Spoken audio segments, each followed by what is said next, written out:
Sir कहते हैं कि संघर्ष ही इंसान को मजबूत करता है और आपका जीवन इसका जीता जागता उदाहरण है। सर, अखबार पढ़ने का विचार आपको कैसे आया और उस समय का अनुभव कैसा था आपका?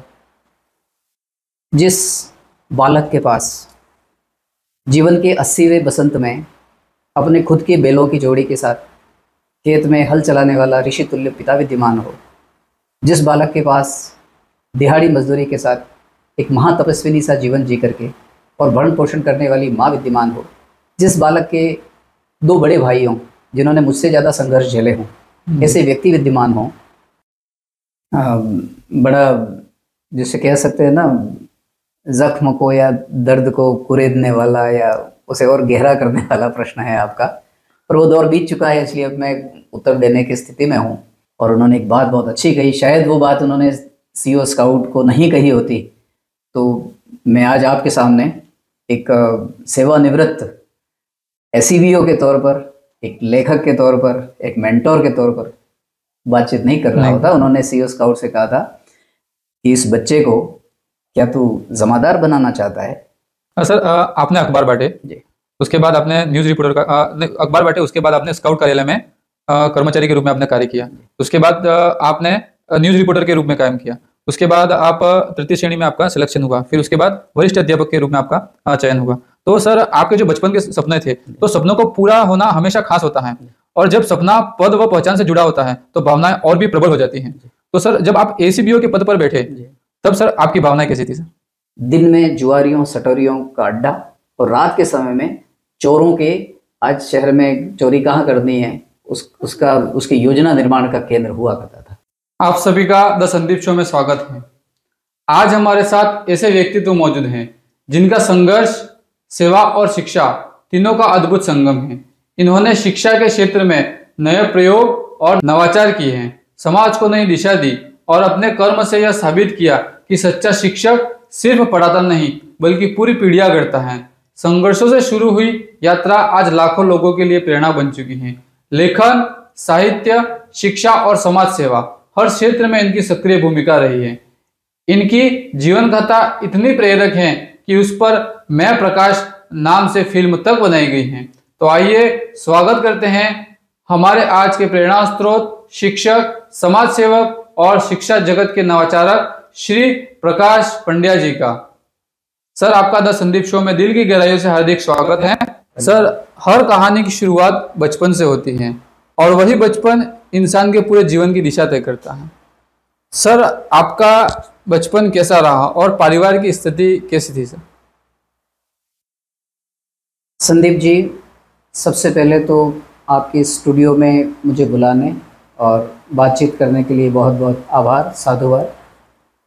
जहाँ तक बचपन की आर्थिक स्थिति और उस दौर का सवाल है, विपन्नता की पराकाष्ठा का दौर था। मेरे ऋषि तुल्य पिताजी जीवन के 80वें साल तक खुद हल चलाएं और मेरी तपस्विनी माँ पास पड़ोस में और गांव के अन्य लोगों के खेतों में दिहाड़ी के साथ वो हमारा भरण पोषण करें। तो यही था बचपन जी। अक्सर छोटी उम्र में ही सपनों की नींव रखी जाती है। बचपन में शिक्षा के प्रति आपको इतना लगाव कैसे हुआ सर? मैं इसे दो भागों में विभाजित करके हमारे दर्शकों तक शिक्षा के क्षेत्र में समारंभ या शिक्षा की शुरुआत और प्रेरणा के स्रोत, इस विषय पर जानकारी देना चाहूँगा। जी। प्रारंभिक शिक्षा में मुझे मेरे गुरु मिले मोहनलाल जी पंड्या, मेरे गांव से ही थे जी। और वो इतने कर्मयोगी शिक्षक हैं, अभी भी हैं, उनका आशीर्वाद मुझ पर है।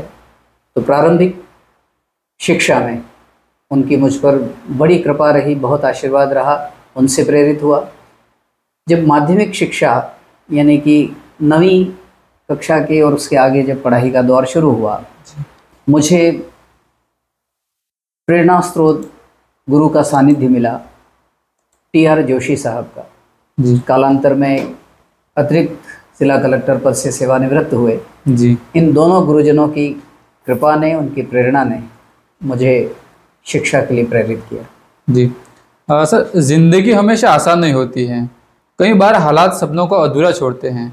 सर, ऐसी कौन सी परिस्थितियां रही कि आपको बीच में पढ़ाई छूटनी पड़ी सर? जैसा प्रारंभ में मैंने कहा, बाल्यकाल आर्थिक दृष्टि से विपन्न परिस्थितियों में बीत रहा था, तो कुछ ऐसी स्थितियां बनी कि मुझे मेरी जो नियमित पढ़ाई है वो छोड़नी पड़ी। और दर्शकों श्रोताओं को ये जानकारी देना बड़ा उचित समझता हूँ मैं कि 11th, उस समय 10+2 स्कीम नहीं हुआ करती थी, तो 11th के बाद मैंने कभी शिक्षा केंद्र की दहलीज को या उसके चौखट को कभी देखा नहीं, चूमा नहीं। उसके बाद की मेरी सारी पढ़ाई एक स्वयं पाठी परीक्षार्थी के रूप या विद्यार्थी के रूप में हुई, लेकिन हालात कुछ ऐसे बने थे जिस वजह से मेरी नियमित पढ़ाई मुझे छोड़नी पड़ी। सर, कहते हैं कि संघर्ष ही इंसान को मजबूत करता है, और आपका जीवन इसका जीता जागता उदाहरण है। सर, अखबार पढ़ने का विचार आपको कैसे आया, और उस समय का अनुभव कैसा था आपका? मैं आपके इस प्रश्न के उत्तर में मेरे बाल्यकाल के प्रारंभिक शिक्षा के उस समय के राजकीय उच्च प्राथमिक विद्यालय नवागांव के संस्था प्रधान रहे ब्रह्मलीन मानशंकर जी जोशी का पुण्य स्मरण करना चाहूँगा। जी। मैं जब छठी क्लास में पढ़ता था तब उन्होंने मुझे एक बड़ा दुर्लभ मंच दिया था। दुर्लभ शब्द इसलिए काम में ले रहा हूँ कि आजकल इस तरह का मंच उपलब्ध होना आसान भी नहीं है जी। और न संस्था प्रधान उपलब्ध करा पाते हैं, न विद्यार्थी के नसीब में है। लेकिन मानशंकर जी जोशी जो संस्था प्रधान थे मेरे, वो 15 अगस्त और 26 जनवरी आने पर 7 दिन पहले मुझे बुलाकर कहते थे, जब मैं छठी में पढ़ता था जी, कि प्रकाश, मेरा इस बार का भाषण तुम्हें लिखना है। और वो अपने भाषण में जो वक्तव्य देते थे वो होते उनकी तरफ से थे, लेकिन मेरी हौसला अफजाई के लिए वो कहते थे कि उनका भाषण मुझे लिखना है। ये जो मुझ में क्षमता थी वो मानशंकर जी जोशी ने छठी क्लास से डाली थी। और जब पारिवारिक विपन्नता के कारण हायर सेकेंडरी के बाद नियमित पढ़ाई छोड़नी पड़ी तो मेरे पास रोज़गार चयन के सिवा कोई चारा न था। ऐसे में मुझे लगा कि मेरी दिलचस्पी लेखन में, वक्तव्य में, प्लेटफॉर्म पर जा कर के कुछ बोलने उसमें थी। तो मैंने सोचा चलो जीवन में आजीविका और जीविकोपार्जन का शुभारंभ है वो मीडिया लाइन से करते हैं। अब उस समय कोई रिपोर्टर तो मुझे सीधा बनाने वाला नहीं था। तो मैं जहाँ गया तो वहाँ के संपादक जी ने कहा कि पहले तो आप होकर का काम करो, अखबार बांटने का अनुभव हासिल करो जी, फिर आपकी क्षमताएं देखेंगे और आपको रिपोर्टर बनाएंगे।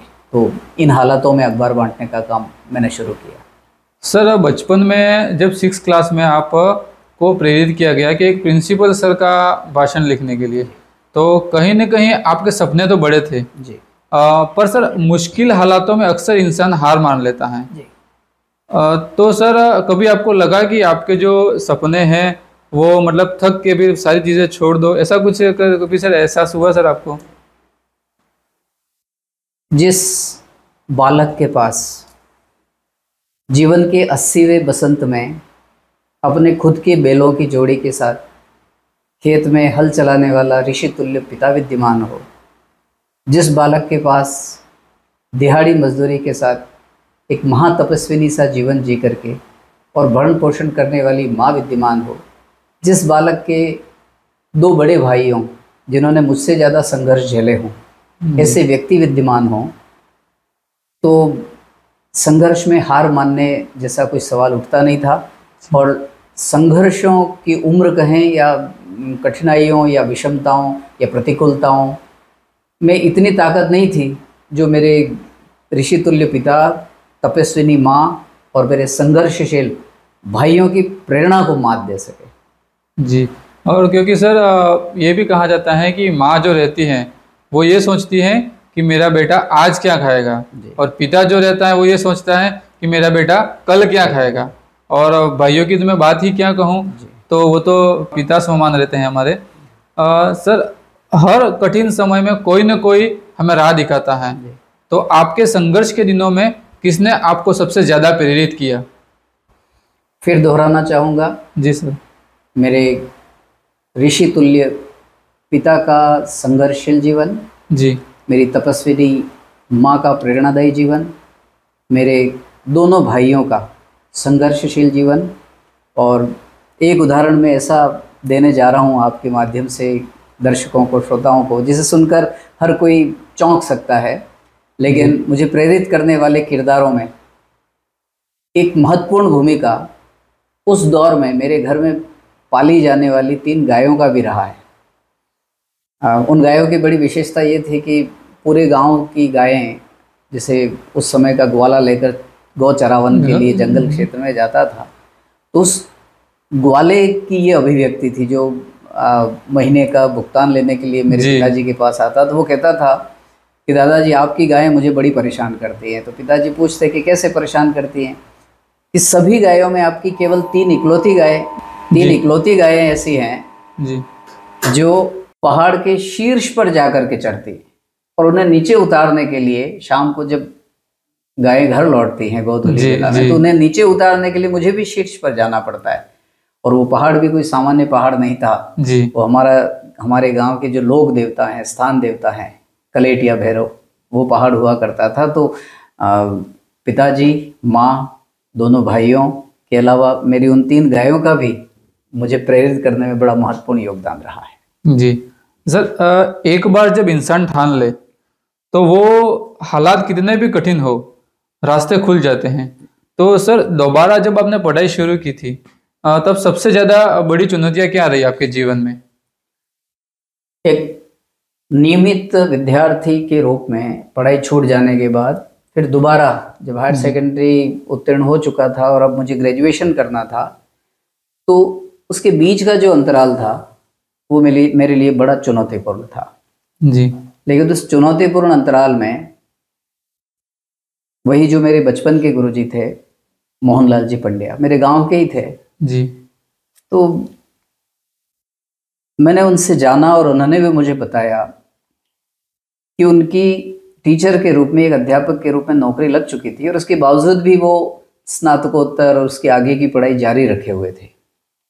तो मुझे लगा कि इनकी तो नौकरी लग चुकी है और फिर भी पढ़ाई नियमित रूप से जारी रखे हुए हैं, और मेरे पास तो अभी स्थायी रूप से जीविकोपार्जन के बंदोबस्त नहीं है। तो मुझे तो फिर ये जो ब्रेक आया है पढ़ाई में, एक जो गैप आया है, उसे पाट करके और पढ़ाई नियमित रूप से जारी रखनी ही चाहिए। तो उनसे प्रेरणा ली, और जो संघर्षशील आसपास इर्द गिर्द जो व्यक्तित्व जिनसे मेरा सामना होता रहता था उस अखबार बांटने की नौकरी के दौरान, तो उन्होंने मुझे छूटी हुई पढ़ाई थी उसमें फिर से जुड़ जाने के लिए प्रेरित किया। सर, आपका जीवन परिचय हमने पूरा पढ़ा, उसमें सर आप स्काउट कार्यालय में अंशकालीन कर्मचारी थे जी, और सर वहां से आपको किसी कारणवश पृथक किया गया था जी। तो सर तब कैसा लगा और स्वयं को सही दिशा में आपने कैसे मोड़ा सर? बड़ा, जिसे कह सकते हैं ना, जख्म को या दर्द को कुरेदने वाला या उसे और गहरा करने वाला प्रश्न है आपका, पर वो दौर बीत चुका है, इसलिए अब मैं उत्तर देने की स्थिति में हूँ। बिल्कुल सही कहा आपने संदीप जी। अखबार बांटने के साथ साथ मैं अंशकालीन कर्मचारी के रूप में स्काउट ऑफिस में काम किया करता था। तब बांसवाड़ा का स्काउट कार्यालय शहर में भोजापालिया पैलेस रोड पर चला करता था, और उस समय जो सीओ स्काउट थे उनके प्रेरक व्यक्तित्व के विषय में तो क्या कहा जाए, वो बांसवाड़ा में स्काउट का पर्याय बन चुके थे। धर्मेंद्र कुमार जी जैन जी ऋषभ देव निवासी थे। तो बांसवाड़ा जनसंपर्क विभाग में उस समय एक वरिष्ठ कार्मिक हुआ करते थे, मुंदड़ा साहब। तो उन्हें भी मेरे विषय में पता चला कि एक अच्छा किशोरावस्था का लड़का है जो अखबार भी बांटता है, लिखता भी अच्छा है और हायर सेकेंडरी का एग्ज़ाम दे चुका है। तो उन्होंने संपर्क करके मुझे स्काउट ऑफिस में वहाँ पर अंशकालीन कर्मचारी के रूप में रखवाया था। पर एक जम्बूरी के दौरान मुझे एक कुक के तौर पर वहाँ ले जाया गया, और उस समय स्काउट ऑफिस के नेशनल हेड हुआ करते थे, परम सम्माननीय BR के सुपेकर साहब जी। तो उस जम्बूरी में वो टहलते हुए या उस कैंपस का दौरा करते हुए उस स्थान तक पहुंचे जहाँ मैं खाना बना रहा था। उन्होंने परिचय लिया, जानकारी ली, मैं कहाँ से आया हूँ, मुझे कौन लेके आया है, कहाँ तक पढ़ा हूँ। तो इस उनसे बातचीत के दौरान जब उन्हें पता चला कि मैं तो हायर सेकेंडरी का एग्ज़ाम दे चुका हूँ और खाना बनाने के लिए लाया गया हूँ, तो उन्होंने मुझे तो कुछ नहीं कहा, लेकिन बाद में पता चला कि CO साहब को काफ़ी कुछ सुनाया और उन्होंने एक बात बहुत अच्छी कही। शायद वो बात उन्होंने CO स्काउट को नहीं कही होती तो मैं आज आपके सामने एक सेवानिवृत्त SCVO के तौर पर, एक लेखक के तौर पर, एक मेंटोर के तौर पर बातचीत नहीं कर रहा होता। उन्होंने CO स्काउट से कहा था कि इस बच्चे को क्या तू जमादार बनाना चाहता है, जीवन भर इसको जमादार बनाए रखेगा तो इसको जाते ही इस नौकरी से निकाल। तो वो उनका नौकरी से निकालना ही मेरे लिए आगे की राह आसान बनाने वाला और जीवन बनाने वाला कारण बन गया।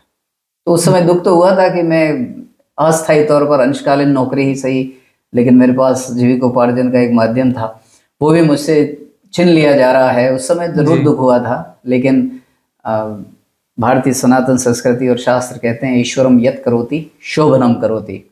जी, तो परमात्मा जो करता है अच्छे के लिए करता है। जी सर, आपने अखबार बांटे, जी, स्काउट कार्यालय में कर्मचारी के रूप में आपने कार्य किया, उसके बाद आपने न्यूज रिपोर्टर के रूप में कायम किया, उसके बाद आप तृतीय श्रेणी में आपका सिलेक्शन हुआ, फिर उसके बाद वरिष्ठ अध्यापक के रूप में आपका चयन हुआ। तो सर, आपके जो बचपन के सपने थे, तो सपनों को पूरा होना हमेशा खास होता है, और जब सपना पद व पहचान से जुड़ा होता है तो भावनाएं और भी प्रबल हो जाती हैं।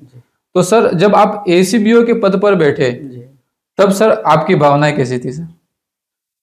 हाँ, एक सपने जैसा तो था ही कि एक बीते समय का समाचार वितरक या जिसे हॉकर कह दें जी, बीते समय का एक छोटा सा रिपोर्टर या बीते कालखंड का एक अंशकालीन कर्मचारी किसी राजपत्रित अधिकारी के पद पर आसीन होता है, और वो भी एक ब्लॉक का पूरा शिक्षा तंत्र जिसमें सैकड़ों कर्मयोगी शिक्षक, हजारों विद्यार्थी जी, जिनके साथ संवाद का एक अवसर मिलता है। तो आश्चर्य तो लग रहा था, लेकिन आश्चर्य के साथ साथ सुखद भी लग रहा था, क्योंकि उसके पीछे गाढ़े परिश्रम का बड़ा योगदान था, और महसूस तो हो रहा था कि ईश्वर ने साथ दिया है, भरपूर साथ दिया है। जी।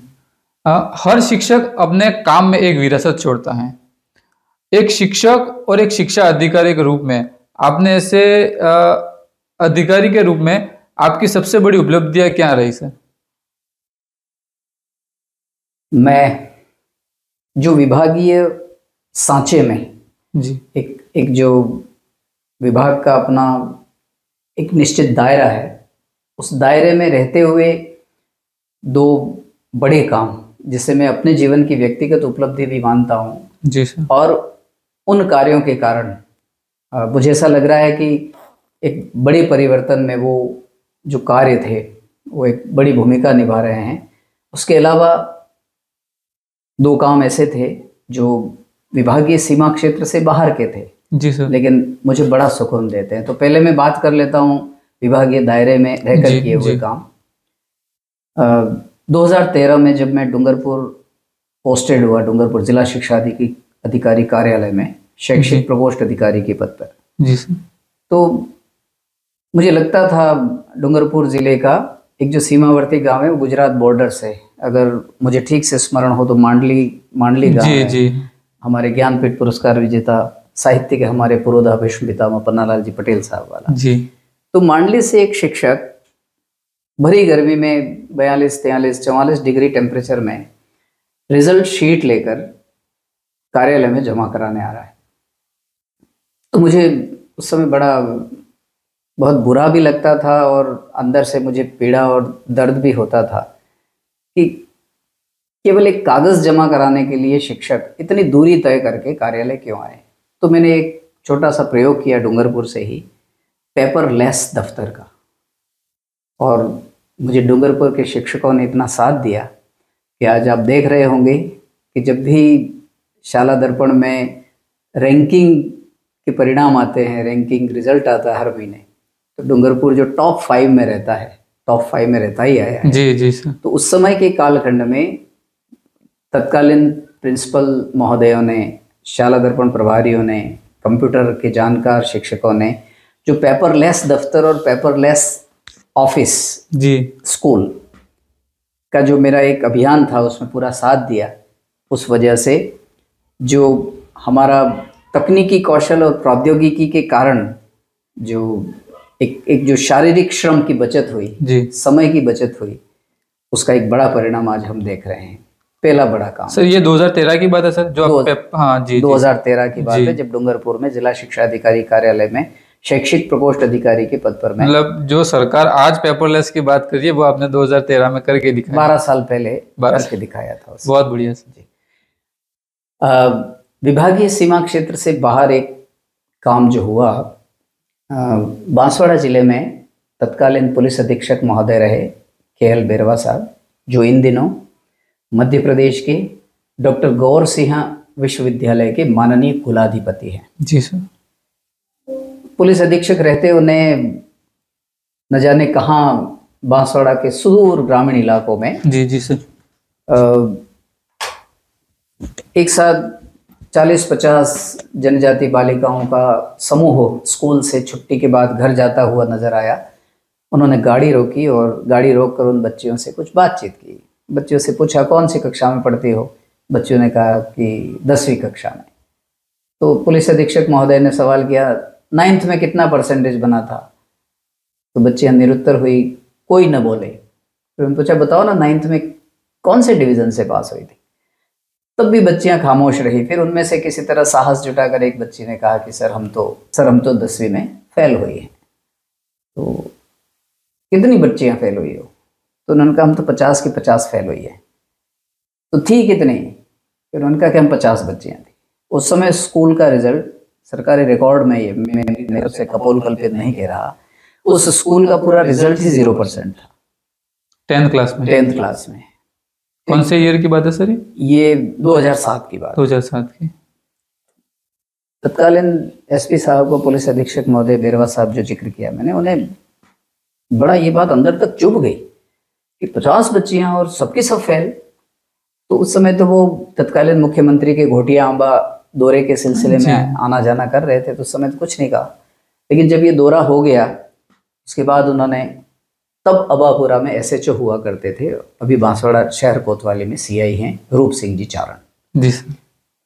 उनको बुलवा करके कहा कि उस अबापुरा बेल्ट में जितनी असहाय बच्चियां हैं, जनजाति बच्चियां हैं, उनके पेरेंट्स को इकट्ठा करो और उनसे पढ़ाई लिखाई की बात करो। तो उन्होंने इकट्ठा किया। उस एरिया की जितनी बच्चियां जो फेल हो गई थी, 10वीं फेल जी, उन सबको बेरवा साहब उनके पेरेंट्स की, उनके अभिभावकों की सहमति से बांसवाड़ा ले आए। वहाँ एक बना तो वो विभाग की तरफ से ही था, एक हॉस्टल था अभी जहाँ CBO कार्यालय चल रहा है बांसवाड़ा का। लेकिन वो कार्यालय उस समय दिन में जुआरियों सटोरियों का अड्डा और रात के समय में चोरों के, आज शहर में चोरी कहाँ करनी है उसकी योजना निर्माण का केंद्र हुआ करता था।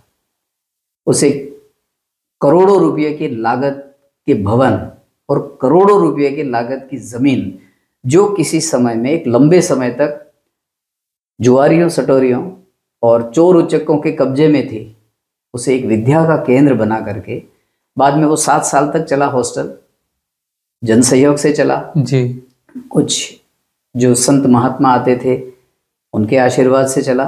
वो 7 साल तक उस हॉस्टल को चलाने का दायित्व से ज़्यादा मैं कहूँगा कि जो सुअवसर मुझे दिया बेरवा साहब ने जी, उसे मैं अपने जीवन की सबसे बड़ी उपलब्धि मानता हूँ। जी सर। जी, शिक्षा ही समाज को बदल सकती है सर। आपने शिक्षा के क्षेत्र में और क्या क्या बदलाव किए? प्रार्थना सभा पे मैं विशेष जोर देता रहा हूँ। जी। अभी 4.5 साल से मैं सज्जनगढ़ ब्लॉक में एसईबीओ के पद पर कार्यरत था, लेकिन उससे पहले भी जब जब भी मुझे प्रशासनिक पदों पर काम करने का अवसर मिला, फिर वो बीईओ तलवाड़ा हो, फिर वो बीईओ बांसवाड़ा हो, फिर वो कुछ समय के लिए एडिशनल चार्ज के रूप में विकास अधिकारी तलवाड़ा हो, या फिर एडिशनल चार्ज के रूप में ज़िला साक्षरता अधिकारी का काम हो, हमेशा मैंने स्कूल की प्रार्थना सभा पर विशेष जोर दिया और एक बच्चों के अभिव्यक्ति कौशल पर विशेष जोर दिया। तो 2 मैं बड़े इवेंट आपके माध्यम से श्रोताओं और दर्शकों के साथ साझा करना चाहता हूँ। जी सर। सज्जनगढ़ में 4.5 साल में वहाँ 261 स्कूल हैं जी उस ब्लॉक में। जी सर। तो हमारा जो विभागीय एक पर्यवेक्षण का मूल्यांकन का जो एक ऐप चलता है शाला संबलन, ये मेरा बताया हुआ कपोल कल्पित या कागजी आंकड़ों का माया जाल नहीं है। शाला संबलन की जो रिपोर्ट है, उस रिपोर्ट में 261 में से 251 स्कूलों का मैं फिजिकल विजिट कर चुका 4.5 साल में। 261 में से 251 स्कूलों में मैं फिजिकली गया हूँ, और उनमें वहाँ जो 38 पीईओ स्कूल थे, उन 38 पीईओ स्कूल में एक पीईओ स्कूल का एवरेज मैं 8 बार विजिट कर चुका, और उन 8 बार के विजिट में मैं मोर देन 90% प्रार्थना सभा में शरीक हुआ, शामिल हुआ उनमें। तो मैंने ये तय किया कि स्कूलों की, विद्यालयों की प्रार्थना सभा प्रभावी होनी चाहिए, वो संस्कार निर्माण के केंद्र के रूप में, और विद्यार्थियों में अभिव्यक्ति कौशल के विकास के रूप में, और उनमें आत्मविश्वास बढ़ाने वाले एक अच्छे सेंटर के रूप में, सेंटर ऑफ एक्सीलेंस के रूप में वो विकसित होनी चाहिए। दूसरा, शिक्षक दिवस पर ये एक बड़ी उपलब्धि मानता हूँ मैं, ईश्वरीय आशीर्वाद से, जिसमें मैं सफल रहा। ये 2023 के शिक्षक दिवस की ही बात है। एक साथ उस ब्लॉक के 11,000 विद्यार्थियों को एक शिक्षक दिवस के ऑनलाइन कार्यक्रम में मैंने जोड़ करके और शिक्षक दिवस मनाया। उसमें जितने सीनियर सेकेंडरी स्कूल थे, उसमें से सेलेक्टेड अलग अलग विधा के कार्यक्रम आयोजित किए। उन कार्यक्रमों को सभी स्कूलों के जो कार्यक्रम में पार्टिसिपेट नहीं कर पाए थे, उन स्टूडेंट्स ने भी देखा, पार्टिसिपेट कर रहे थे, वो भी इससे लाभान्वित हुए। पर इस इवेंट को मैं न भूतो न भविष्यति के रूप में देखता हूँ, क्योंकि किसी शिक्षक दिवस के आयोजन में 11,000 विद्यार्थी टेक्नोलॉजी का उपयोग करते हुए लाभान्वित हों, उसे मैं अपनी उपलब्धि मानता हूँ। तो हाँ सर, वो आज बहुत सारी इतनी टेक्नोलॉजी आ गई हैं कि हम सिर्फ हमारे दिमाग और हमारे विचारों में आना चाहिए, हम बहुत कुछ इसका उपयोग करके हम बहुत कुछ कर सकते हैं। सर, एक छोटे से गांव में जन्म लेकर मुख्यमंत्री सचिवालय तक कार्य करने के बारे में के अवसर के बारे में आपने कभी सोचा था सर? कभी नहीं सोचा था। देखो, हम जिस दिशा में चलते हैं, जिस दिशा में हम परिश्रम करते हैं, परिश्रम करना अपने बूते की बात है, लेकिन उस परिश्रम का परिणाम देना सिवाय ईश्वर के किसी के बूते की बात नहीं है। जी। मैं खुद उस दिन चकित था, मुझे अपने आप पे यकीन नहीं हो रहा था जब मैंने 2005 में मुख्यमंत्री सचिवालय में प्रतिनियुक्त कार्मिक के रूप में अपनी उपस्थिति दी थी। जी। और मुझसे ज़्यादा खुश मेरे ऋषि तुल्य पिता हुए थे कि गांव के आंगन में और विपन्न परिस्थितियों की गोद में पला बड़ा और खेला हुआ एक गांव का बच्चा आज प्रदेश के शीर्ष नेतृत्व के कार्यालय में एक कार्मिक के रूप में, एक लोक सेवक के रूप में काम करने में सफल हुआ है। तो वो ईश्वरीय कृपा का प्रसाद तो था ही, पर मैंने कभी सोचा नहीं था कि मैं इस तरह के हालातों का सामना करके मुख्यमंत्री कार्यालय में सेवा करने का अवसर पा सकूंगा। ये मेरे लिए यकीनन चमत्कार से कम नहीं था। जी सर, बहुत बढ़िया सर। सर, आपके जीवन के संघर्ष जी, और अब तक मतलब आपने जितना भी संघर्ष किया, समाज सेवा की, जो भी आपने नवाचार किए, जी, तो सर इन पर एक फिल्म बन रही है आपके, आपने मुझे बताया। तो सर सबसे पहले तो इसके लिए आपको बहुत बहुत बधाई सर। धन्यवाद। और आप सभी श्रोताओं से भी मैं निवेदन करना चाहूँगा कि यह फिल्म 5 सितंबर को रिलीज हो रही है। तो सर का संघर्ष आप ज़रूर देखें। और लगभग ये पॉडकास्ट भी हम 5 सितंबर को शाम की 6 बजे ही रिलीज करेंगे। तो सर बहुत ही बड़ी चीज़ें दो होने वाली हैं सर के जीवन की। तो सर फिल्म का नाम है मैं प्रकाश जी। तो आपकी जिंदगी इतनी प्रेरक रही कि उस पर फिल्म तक बनाई गई, यह अपने आप में एक अनोखी बात है। तो आपके जीवन पर फिल्म बनाने का विचार आपको कैसे आया सर?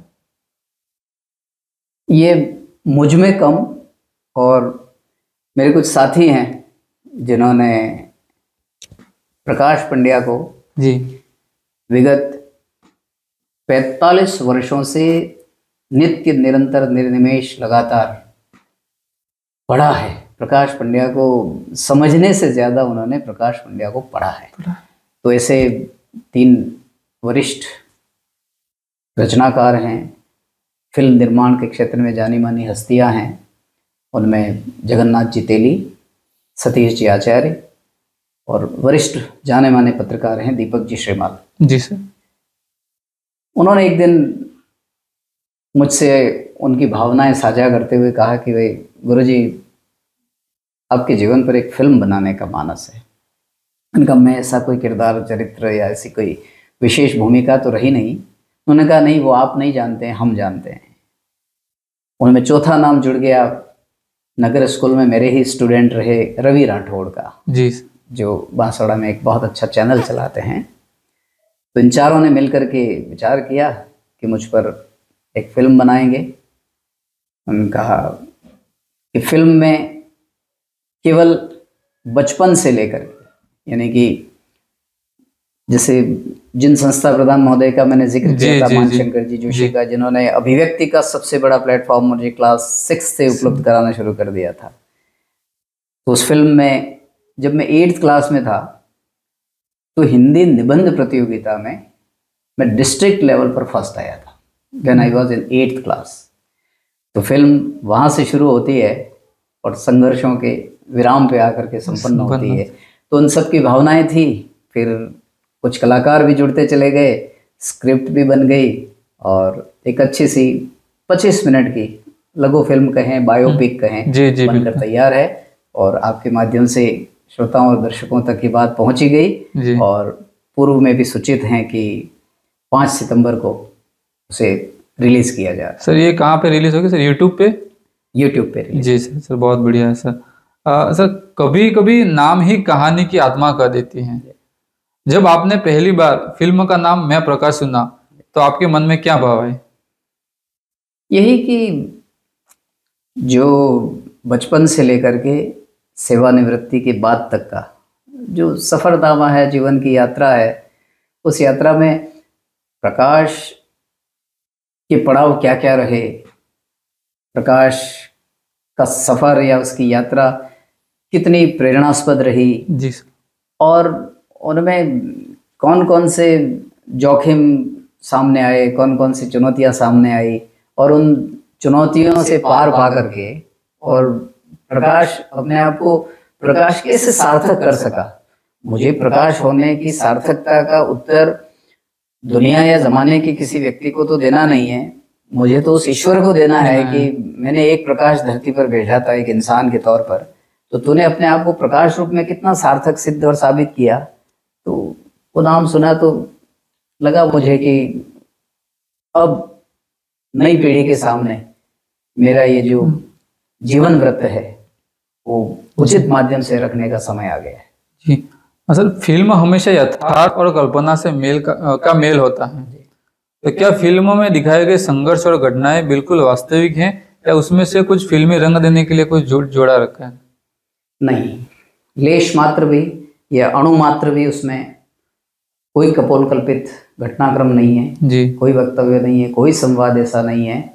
फिल्म पूरी तरीके से मैं प्रकाश पर निर्भर है और वही बचपन के उस 6ठी क्लास के एक राइटर प्रकाश से लेकर के 8वीं क्लास के उस निबंध प्रतियोगिता के विजेता प्रकाश से लेकर के आज सेवानिवृत्त प्रकाश तक का पूरा एक खाका, एक रेखा चित्र खींचा गया है। और फिल्मकारों को भी, उसके निर्देशकों को भी और कलाकारों को भी मैं अपनी तरफ से धन्यवाद देना चाहता हूँ आपके माध्यम से, कि सारी वही चीज़ें ली हैं जो जीवन में मैंने भोगी हैं या महसूस की है, और उसको व्यावहारिक रूप से मैंने समाज के सामने जिया। समाज ने उसको कितना अनुभव किया है मुझे नहीं पता, लेकिन जो कुछ मैंने जिया जीवन में, उसके सिवा उस फिल्म में, उस फिल्म के समाज में, उसके अभिनय में कहीं कोई कपोलगत विषय वस्तु नहीं है। जी सर, हर सृजन का मकसद समाज को एक संदेश देना होता है।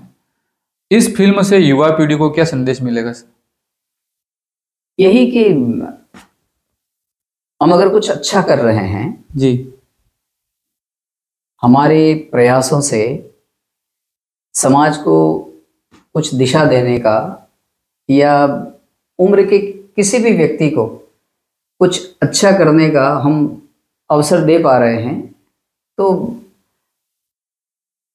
कुछ भी अच्छा हम स्वयं की खुशी के लिए कर रहे हैं तब तो खुश रह पाएंगे जी। अगर कुछ भी अच्छा दुनिया पीठ थपथपाएगी या जमाना तारीफ करेगा या दुनिया खुश होगी, अगर इस उद्देश्य से किया है तो सिवाय दुखी होने के कुछ भी हासिल होने वाला नहीं है। जो अच्छा करना है अपनी खुशी के लिए करना है, तो उसी माध्यम से मैंने भी किया है।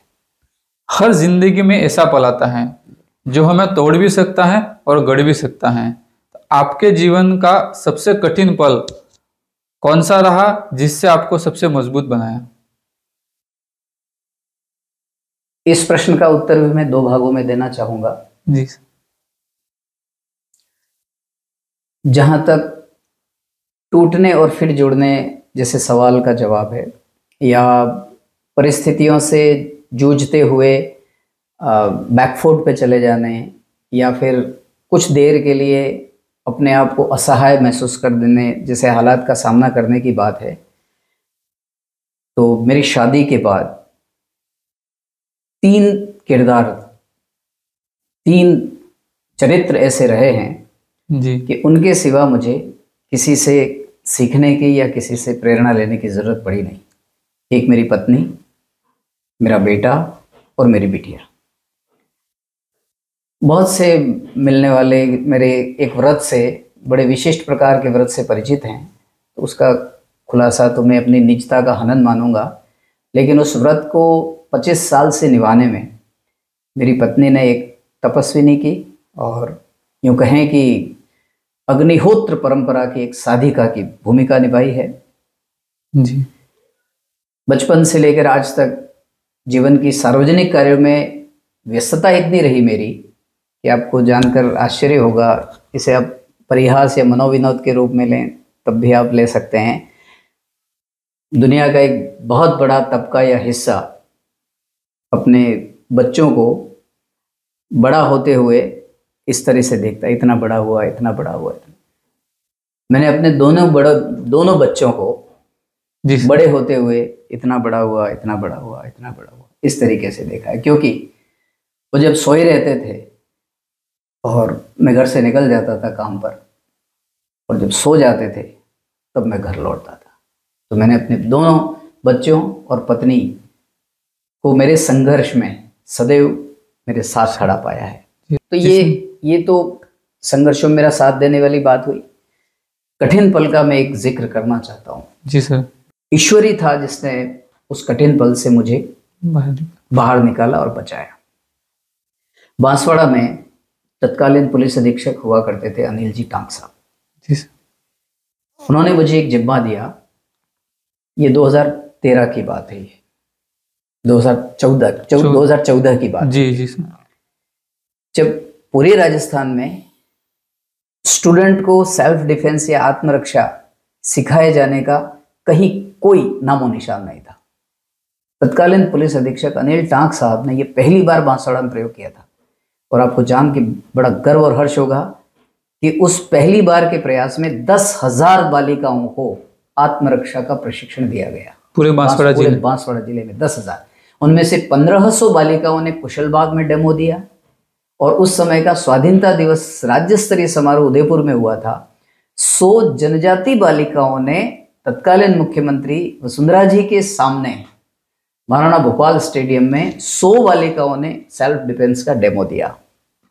अब कठिन पल की बात बता रहा हूं, उन 100 बालिकाओं को सेल्फ डिफेंस का स्वाधीनता दिवस के राज्य स्तरीय समारोह में प्रोग्राम देने के लिए, कार्यक्रम देने के लिए सप्ताह में 4 बार उन 100 बालिकाओं को बांसवाड़ा से लेकर उदयपुर तक 4 बसों में लेकर, 25-25 सीटर की बसों में, 4 बसों में लेकर के 4 बार एक सप्ताह में उदयपुर ले जाना, बांसवाड़ा, उदयपुर ले जाना, बांसवाड़ा।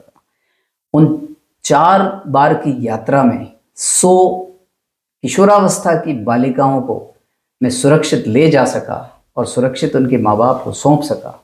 ये मेरी लाइफ का सबसे कठिन पल था, और ईश्वर ने मुझे बिना कोई ऐसा हादसा या ऐसी घटना के इस उपलब्धि को संपन्न कराने में सफल बनाया। ये मेरी लाइफ का सबसे कठिन पल मानता हूँ।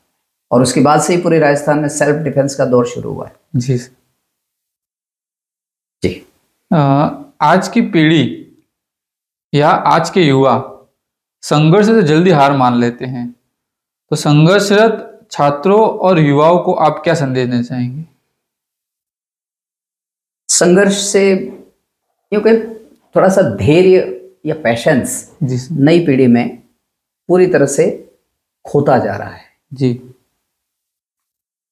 कम होता जा रहा, तो इसलिए नहीं कहूँगा कि वास्तव में नई पीढ़ी में धैर्य और पेशेंस का जो गुण है वो समाप्त प्राय हो गया है। और इसके पीछे मैं संदेश के माध्यम के पर्पज से भी, संदेश के उद्देश्य से भी, और मेरे अनुभव के आधार पर भी मैं नई पीढ़ी को कहना चाहूँगा, उनके अभिभावकों को भी कहना चाहूँगा कि नई पीढ़ी के खान पान पर, उनकी आहारचर्या पर बहुत सूक्ष्मता से, माइक्रो ऑब्जर्वेशन से ध्यान देने की आवश्यकता है। नई पीढ़ी में धैर्य न रहने का, आनंद फानंद में निर्णय लेने जैसी मजबूरियों का सामना करने का एक बड़ा कारण मुझे जो महसूस हो रहा है वो उनकी आहारचर्या का पूरी तरह गड़बड़ हो जाना है। उनके खान पान पर ध्यान देना बहुत आवश्यक है। सही बात है सर। एक शिक्षक सिर्फ पढ़ाते नहीं हैं, वह पीढ़ियाँ गढ़ते हैं। एक शिक्षक की भूमिका समाज में कितनी महत्वपूर्ण है, इस पर आपका क्या दृष्टिकोण है? मैं 2014 में शिक्षा विभाग की जो राज्य स्तरीय प्रतिनिधि पत्रिका है शिविरा, उसमें मेरा एक आलेख छपा। उसका उल्लेख करते हुए मैं इसका उत्तर देना जी थोड़ा उचित समझता हूँ। उसमें मेरा एक आर्टिकल छपा था जिसमें जो इंट्रो था उस आर्टिकल का, वो इंट्रो ही आपके इस प्रश्न का उत्तर है। जी। मेरा 100% दावा है, 100% मेरा दावा है कि इस देश में, इस देश की जमीन पर कोई शख्स मौसम के मिजाज, बीज की ताकत और मिट्टी की तासीर, इन तीनों को समझने का सामर्थ्य अगर कोई एक इकलौता व्यक्ति रखता है तो इस देश का शिक्षक है। उसे मौसम का मिजाज भी पता होता है, उसे बीज की ताकत भी पता है, और उसे मिट्टी की तासीर भी पता है। और ये मुझे तब पता चला जब मैं 3री कक्षा में पढ़ता था और मेरे पिताजी मौसम की पहली बारिश के तुरंत बाद दूसरे दिन मुझे खेत में क्या बोना चाहिए ये जानकारी लेने के लिए गांव के शिक्षक के पास ले गए थे। तो लौटते समय मैंने अपने पिताजी से प्रश्न किया था कि पिताजी, खेत में क्या बुआई करनी है, ये आप कृषि विशेषज्ञ के पास न ले जाकर के गुरुजी के पास ले गए थे। तब मेरे पिताजी ने कहा था, इस देश का एक शिक्षक एकमात्र व्यक्ति है जिसे मौसम के मिजाज का पता होता है, बीज की। एक विद्यार्थी उसके पास आता है, वो क्या बीज ही तो है, बीज। आसपास का जो वातावरण है वो मौसम का मिजाज ही तो है। जी बिल्कुल सर। और जिस परिदृश्य में, जिस भौगोलिक स्थिति में, जिस भाव भूमि पर खड़ा होकर के वो एक, आपने कहा कि वो एक नया नव निर्माण कर रहा होता है, व्यक्तित्व को गढ़ रहा होता है, तो वो गढ़ना है वो मिट्टी की तासीर है।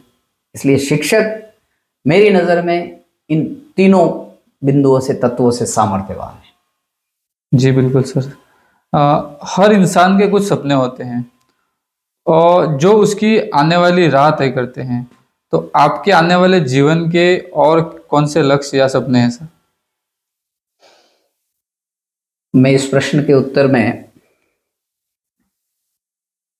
कुछ ऐसा वक्तव्य देने के मूड में या मानस में हूँ कि आप तो एक बड़े मिशन में सक्षम हैं और बड़ा अनुभव रखते हैं, इसलिए आप तो जान जाएंगे, पर हमारे श्रोता और दर्शक इस प्रश्न का उत्तर सुन करके चौंक सकते जी हैं। जी जी सर। लेकिन जब उन्हें समझ आएगा तो वो कहेंगे कि इससे सटीक कोई उत्तर और इससे सटीक किसी व्यक्ति का सपना हो नहीं नहीं सकता। सर। मेरा सपना यह है कि आने वाले समय में मैं देश में एक ऐसी पीढ़ी के निर्माण में योगदान दे सकूं जी सर।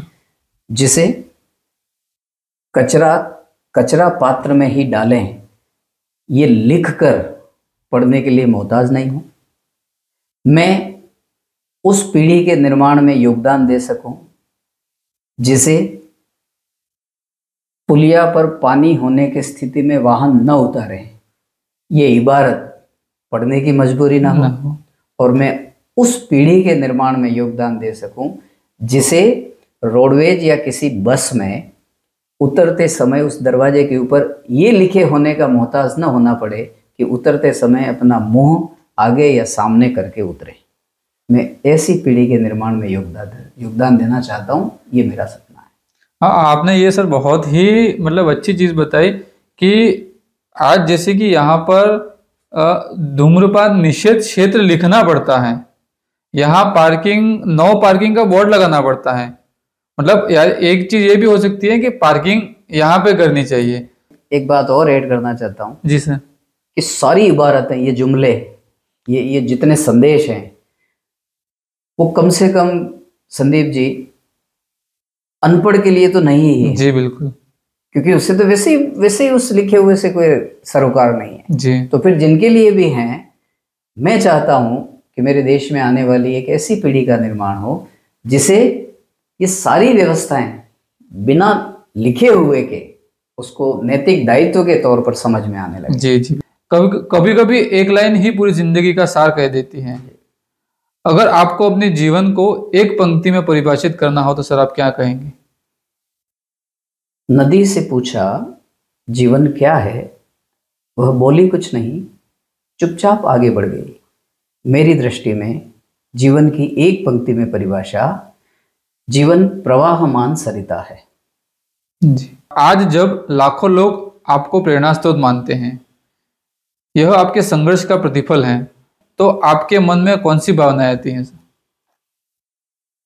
मुझे ऐसा लगता है, क्षमापूर्वक आपसे मैं कहना चाहूँगा कि आपने प्रश्न बड़ी सदाशयता और मेरे प्रति सौजन्यता बरतते हुए पूछा है कि प्रेरणा स्रोत मानते हैं। मैं नहीं समझता कि कोई ऐसे बड़े विलक्षण या ऐसे कार्य हुए कि इर्द गिर्द के लोग या जो भी मुझे पढ़ते सुनते जानते हैं लोग मुझे प्रेरणा स्रोत माने। जी। मेरा ऐसा मानना है कि अपदीपो भव, हर व्यक्ति को अपने जीवन में अपना दीपक स्वयं बनना चाहिए। जी। मुझे ब्रह्मलीन स्वामी परम पूज्य शंकराचार्य जी, जयेंद्र सरस्वती जी का एक वाकया, एक किस्सा जो उन्होंने कभी समाचार पत्र के माध्यम से साझा किया था, मुझे याद आता है। किसी ने पूछा था कि जीवन में हम कुछ अच्छा करें और किसे प्रेरणा माने, इसका क्या पैरामीटर्स हो सकता है? तो उन्होंने बड़ा उत्तर दिया था कि कुछ लोग रमी की बाजी खेलते हैं। रमी। जी जी जी। तो रमी की बाजी में जो 4 खिलाड़ी होते हैं, उनमें से सामने वाला खिलाड़ी वो पत्ता फेंक देता है जो उसके काम का नहीं, पर एक दूसरा खिलाड़ी है जो उस फेंके हुए पत्ते को उठा करके बाजी जीत जाता है।